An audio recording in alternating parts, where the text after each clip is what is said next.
roqueiros e roqueiras de todo mundo. O meu nome é Thiago Farias e este é mais um episódio do Tic Tac Goats. Nós falamos nessa série sobre atacantes e um defensor até aqui.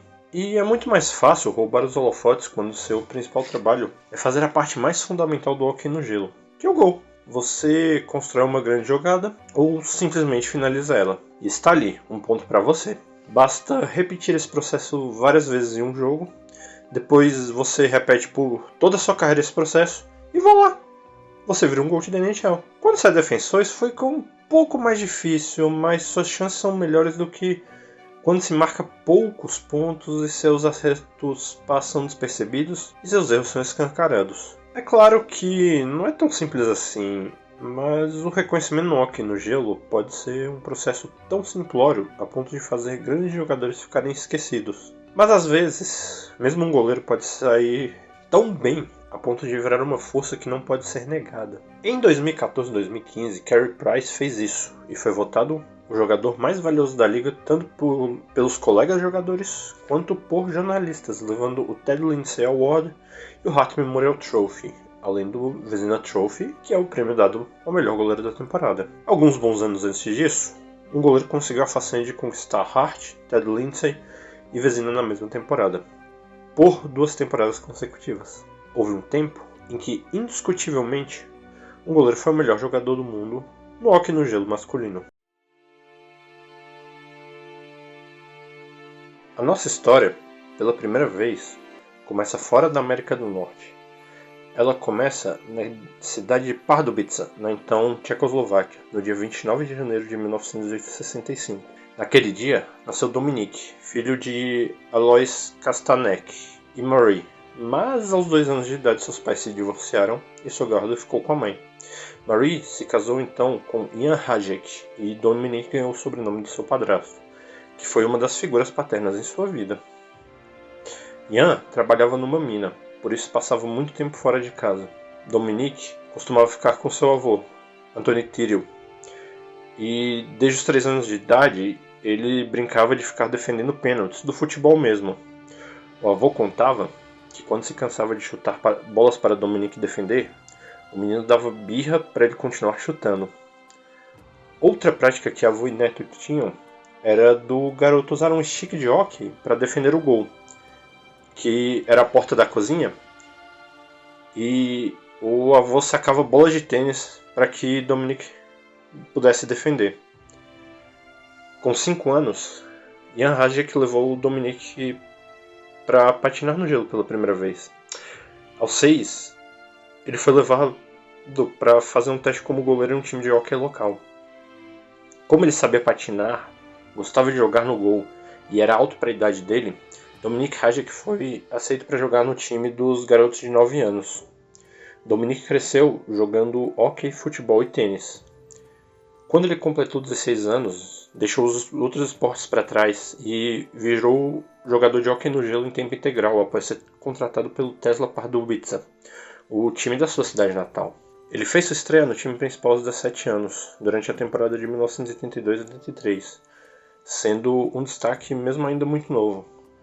Hajek acabou sendo selecionado na 10ª rodada do draft da NHL pelo Chicago Blackhawks, na escolha geral número 199. Era comum, nos anos 1980, os times da NHL escolherem os prospectos que jogavam nos países do chamado Bloco Comunista em rodadas mais avançadas, para garantirem os direitos do jogador na liga. Havia uma esperança que esses talentos pudessem jogar na NHL no futuro próximo. A carreira de Hajek continuou com sucesso no Tesla Pardubice e na seleção da Tchecoslováquia. Hajek foi destaque no campeonatos Sub-18 e World Juniors, depois na seleção principal também. Seu melhor ano foi em 1987, quando foi campeão tchecoslovaco, melhor goleiro e jogador da liga, além de melhor goleiro e parte do All-Star do Mundial da EHF daquele ano. Hajek dominou os gelos do seu país e as competições internacionais até que, finalmente, em 1990, foi para a América do Norte. Ele se aproveitou das políticas de abertura do já citado bloco comunista e buscou a NHL. Nas suas primeiras temporadas ficou entre o Chicago Blackhawks e o Indianapolis Ice, que era o afiliado de Chicago na extinta IHL. Pelo time de Chicago, Hajic chegou a disputar um jogo da Stanley Cup Final de 1992, após 2 erros crassos de Ed Belfour. Ele não evitou a varrida do time de qualquer forma. Então foi trocado para o Buffalo Sabres depois da temporada, numa troca que também envolveu o goleiro Stefan Beauregard e uma escolha de 4ª rodada no draft de 1993. Ele teve mais tempo de gelo na temporada de 1992-93 na NHL, mas era o primeiro reserva do grande Grant Fuhr naquele time de Buffalo. Hajic, no entanto, teve uma oportunidade em um dos momentos mais incríveis da história do Buffalo Sabres naquela temporada. Os Sabres enfrentavam o Boston Bruins na então semifinal de divisão de 1993. Abriram 3-0 na série. No jogo 4, os Bruins marcaram 4 gols no primeiro período e Fuhr não estava bem. Hajic assumiu o gol no segundo período e segurou Boston, sofrendo apenas um gol. Os Sabres conseguiram empatar a partida e então na prorrogação, Brad May fechou a série. Os Sabres foram eliminados na fase seguinte pelo Montreal Canadiens.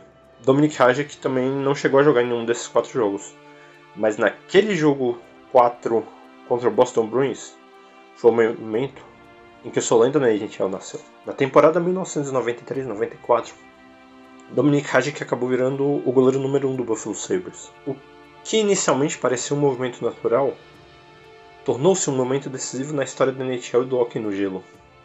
Hajic, naquela temporada, disputou 58 jogos, terminou com média de 1,95 gols sofrido por jogo e 93% de defesas realizadas. Ele liderou os Sabres para o 6º lugar da Conferência Leste. O time foi eliminado pelo New Jersey Devils na primeira rodada dos playoffs em 7 emocionantes jogos, num duelo de goleiros entre o calouro Martin Brodeur e, agora estabelecido, Dominic Hajic.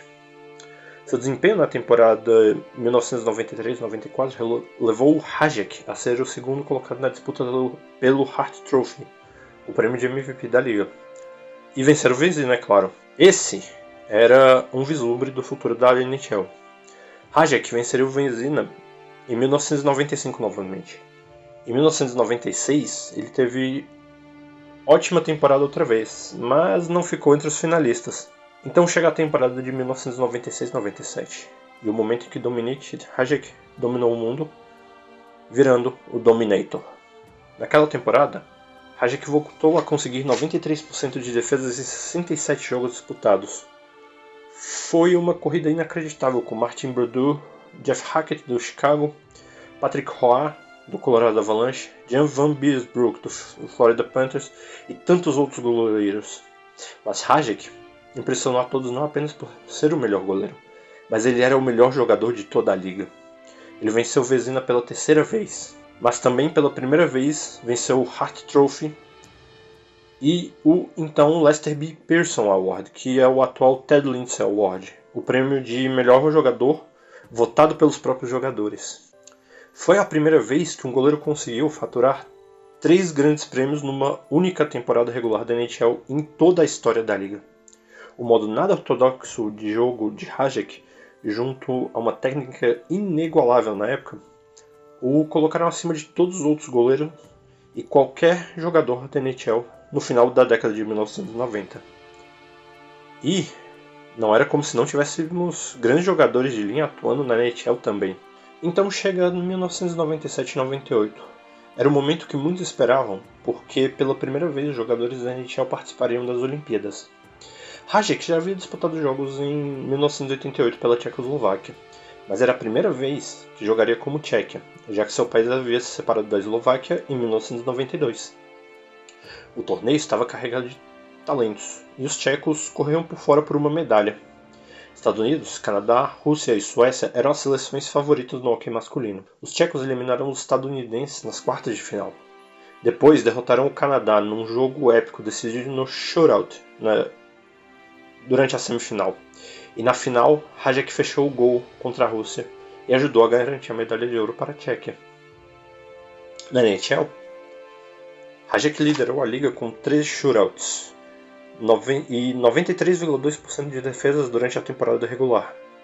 Os Sabres foram até a final de conferência, mas perderam para o Washington Capitals. O mais importante é que, mais uma vez, Dominik Hasek acabou dominando a premiação individual, conseguindo pela segunda vez vencer o Vezina, Hart e William B. Pearson na mesma temporada. A próxima temporada, 1998-99, teve Hasek dominando entre os goleiros novamente. Ele venceu o Vezina pela quinta vez na sua carreira, ficando em terceiro lugar na votação do Hart Trophy. Na pós-temporada daquele ano, Hasek foi a chave para o Buffalo Sabres marchar até a grande final. Buffalo derrotou os Senators em 4 jogos, Penguins em 6 e Maple Leafs em 5. Hasek começou a final fazendo 35 defesas num jogo vencido pelos Sabres por 3-2 na prorrogação em Dallas. Depois teve 30 defesas no jogo 4 em casa, mas os Stars conseguiram vencer o jogo 5 e no jogo 6 Hasek chegou a fazer 48 defesas em 114 minutos e 51 segundos de jogo. Porém, Dallas venceu a Stanley Cup naquele jogo com um polêmico gol de Brett Hull. Na temporada 1999-2000, Hasek teve problemas com uma lesão na virilha, disputando apenas 35 jogos durante a temporada regular. Na temporada seguinte, no entanto, ele voltou a disputar 67 jogos, teve 11 shutouts e 92,1% de defesas.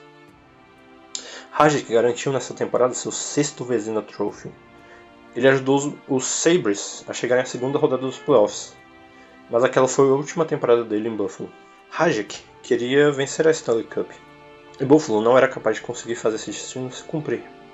Com isso, em 30 de julho de 2001, ele foi trocado para o Detroit Red Wings por Vyacheslav Kozlov e uma escolha de primeira rodada de 2002 ou 2003, que os Sabres optaram por receber em 2002. Os Red Wings vinham de resultados decepcionantes nos playoffs e queriam voltar a vencer a Stanley Cup após 4 temporadas. Hasek se juntou ao time já estrelado, e depois dele vieram Luke Hobtail e Brett Hull como agentes livres, além da promessa Pavel Datsyuk. Os Red Wings somaram 116 pontos, venceram o President's Trophy. Dominik Hasek teve outra grande temporada, mas não tão impressionante quanto outros goleiros, e por isso não figurou entre os finalistas do troféu Vezina naquele ano. Hasek fez uma ótima pós-temporada, disputando 23 jogos, tendo 6 shutouts, sofrendo apenas 1,86 gol por jogo, em média, e com 92% de defesas realizadas. Detroit passou por Vancouver em 6 jogos, St. Louis em 5, Colorado em 7, e venceu a Stanley Cup no jogo 5 da final contra o Carolina Hurricanes. Finalmente Dominik Hasek poder cumprir seu destino e ergueu a Copa de Honra do Stanley pela primeira vez na carreira. Essa vitória marca também o início do fim da carreira dele na NHL. Tecnicamente, esse foi o primeiro fim de carreira para Hasek, que se aposentou ao final daquela temporada. No entanto, ele voltou em 2003-2004, após outro fracasso dos Red Wings na primeira rodada dos playoffs. Estava indo bem, muito bem, até ter uma lesão grave na virilha. Hasek precisou de cirurgia e ficou de fora pelo resto da temporada. Em 2004-05, ele não jogou, a NHL teve um lockout e a temporada sendo cancelada, e diferente de outros jogadores, ele preferiu ficar em casa descansando. Então, em 2005, ele assinou um contrato de uma temporada com o Ottawa Senators. Estava indo muito bem até as Olimpíadas. Na primeira partida dos Jogos em Turim, em 2006, ele se machucou e perdeu o resto da temporada. Isso fez com que os Senators não renovassem seu contrato. Na temporada seguinte, ele acabou voltando para o Detroit Red Wings, onde mesmo aos 41 anos de idade, teve grande desempenho. Detroit foi até a final de Conferência Oeste, e Hasek jogou muito bem, mas não o suficiente para evitar uma eliminação contra o Anaheim Ducks. Em 2007-08, ele assumiu o papel de goleiro reserva.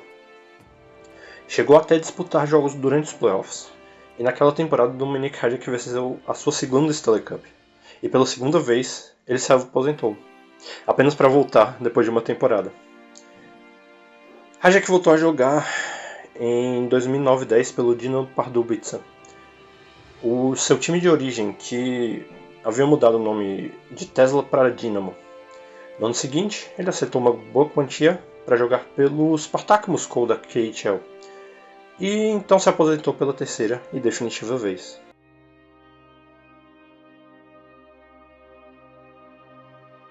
O troféu Vezina foi doado por Léo Danduran, que era dono do Montreal Canadiens após o falecimento precoce de Georges Vezina em 1926, ainda como jogador dos Canadiens.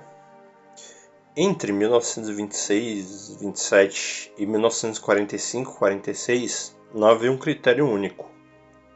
Na maior parte das vezes, o goleiro vencedor era quem fazia mais defesas, mas não necessariamente. A partir de 1946, a NHL estabeleceu que o goleiro vencedor seria aquele que terminasse a temporada regular com o menor número de gols sofridos. Esse critério foi adotado até 1980-81. A partir da temporada 1981-82, o Vezina é entregue ao melhor goleiro da temporada votado por membros da mídia especializada. O maior vencedor do troféu Vezina é Jacques Plante, que jogou no Montreal Canadiens e St. Louis Blues. Plante conquistou 7 vezes o prêmio, mas Plante jogou entre os anos 1950 e 1970, quando o prêmio era para quem sofria menos gols e era dividido entre membros do mesmo time. Dominik Hasek conquistou o Vezina 6 vezes, já na era da votação e subjetividade. Ele é o maior vencedor e recordista do prêmio no que se considera a era moderna dele. Mesmo seus rivais contemporâneos Martin Brodeur e Patrick Roy não venceram tantas vezes, foram 4 para Brodeur e 3 para Roy. Ele terminou a carreira na NHL com 92,23% de defesas, o que é o melhor índice da história da liga. Hasek tem o recorde de defesas em uma partida que foi um shootout, ou seja, ele terminou sem sofrer gols no jogo. Foi nos playoffs de 1994, quando fez 70 defesas contra o New Jersey Devils. Naquela temporada de 1993-94, Dominik Hasek foi o primeiro goleiro em 20 anos a terminar uma temporada regular com média menor do que 2 gols sofridos por jogo. Esse é um feito que marca o fim de uma era onde a força ofensiva dominava completamente a forma como o jogo era jogado na NHL. Ele terminou a carreira na NHL com 81 shootouts, média de 2,2 gols por jogo sofridos no caso, e 389 vitórias em 735 jogos disputados. Isso falando, é claro, somente de temporada regular. Nos playoffs, Hasek teve 15 shootouts e 61 vitórias. Esses números são todos muito bons, mas nenhum deles é um recorde. Nas temporadas de 1995 e 96 e 1997 e 98, Dominik Hasek foi o goleiro a enfrentar a maior média de disparos a gol por jogo. E mesmo assim, nessas 2 temporadas, ele também foi o goleiro que teve maior média de defesas. Isso só aconteceu 2 vezes, justamente nessas 2 temporadas e pelo próprio Hasek. O que faz Dominik Hasek um GOAT da NHL foi ele ter dominado o jogo durante os anos 1990. Por isso, ele é conhecido como Dominator. Hasek ficou conhecido por ser um goleiro veloz, que usava as pernas muito bem e que tinha métodos não ortodoxos de defesa, únicos no hóquei no gelo naquele tempo. Ele deixou uma marca na posição de goleiro, especialmente em como os goleiros trabalham as pernas e na velocidade que precisam ter, marcando a história do esporte. Dominik Hasek esteve na NHL numa era com Gretzky já terminando sua carreira, quando outros jogadores também jogavam. Por 2 anos, ele foi inquestionavelmente o melhor do mundo. E pode-se argumentar que ele foi o melhor do mundo por mais tempo do que isso. Quando ele encerrou sua carreira, já havia outros GOATs atuando, fosse no fim de carreira ou alcançando o estrelato rumo ao título de GOAT da NHL. 2 deles, também nascidos, treinados e desenvolvidos no gelo da Europa como o próprio Hasek. Outro mérito dele foi mostrar para a NHL que a era dos craques europeus havia chegado. Alerta de spoiler! O próximo GOAT dessa lista é um desses europeus. Saiba tudo sobre a NHL e mais sobre o Hockey no Gelo no tictacgo.com. Siga também o TTG nas redes sociais, Twitter, Instagram e TikTok. E até o próximo episódio do Tic Tac Goats.